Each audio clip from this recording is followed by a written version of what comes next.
These Richmond Hill Airbnb hosts win the landlord-tenant board case over non-paying guests.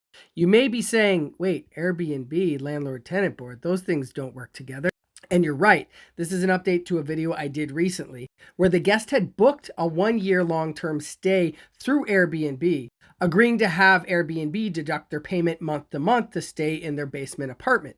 But 3 months in, the payments kept getting rejected by the credit card on file. And despite pressure from Airbnb and the landlords, which tried to help resolve the issue for the couple, the guest refused to check out.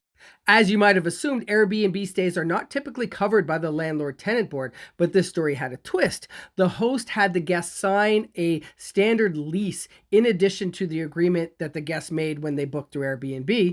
They did this as they thought it was an added layer of protection, but that backfired because it became this gray area whether or not they were an actual Airbnb short-term stay guest or were they protected under the landlord-tenant board because they signed a residential lease. And if you're not aware, that board can move very slow when tenants stop paying rent. There can be a big lull in the process before any resolve comes to light.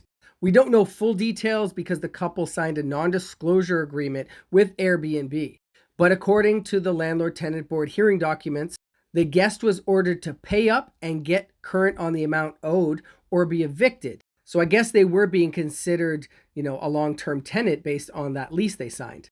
Apparently, they failed to meet the conditions of paying up and were actually evicted in mid-January. And I'm only assuming that the $12,000 in back rent never got paid.